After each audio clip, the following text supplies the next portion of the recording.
The global shipping industry will this morning submit a proposal to form a $5 billion research and development fund for decarbonizing the industry. Shipping currently accounts for 2% of all global emissions.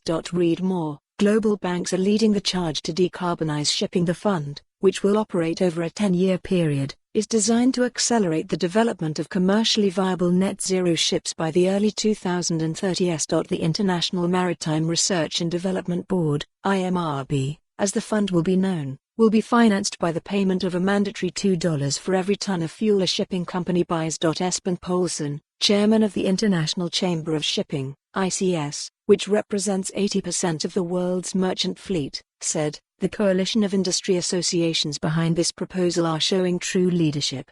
The shipping industry must reduce its CO2 emissions to meet the ambitious challenge that the International Maritime Organization, IMO, has set. Innovation is therefore vital if we are to develop the technologies that will power the fourth propulsion revolution.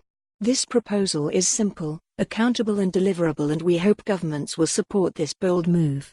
Under IMO rules, the sector must cut total greenhouse gas emissions by 50% by 2050, regardless of any growth in trade volume. In order to do so, firms must improve their carbon efficiency by an average of 90%, which is not compatible with the long-term use of fossil fuels. The proposal is co-sponsored by associations such as BIMCO, Cruise Lines International, Intercargo, Interferry, ICS and the World Shipping Council.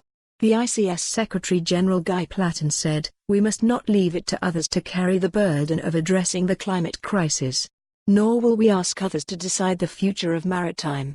We embrace our responsibility, and we ask the world's governments to support our efforts." Greta Thunberg is right to say that creative accounting and clever PR often lie behind supposed commitments to sustainability, but our plans are transparent, and our regulator has teeth. Now we ask the wider shipping community for their blessing. Change on this scale is difficult and often daunting. But in this case, it could not be more necessary. Read more. This mesmerizing data viz shows all of the world's shipping routes. The proposal comes as the global shipping sector gears up for new rules on the maximum amount of sulfur that will be allowed in their fuel. The legislation from the IMO, which comes into force on the 1st of March, is an attempt to reduce sulfur emissions by 80%. Main Image Credit, French Shipowners Association. For more on this story, visit the news article link.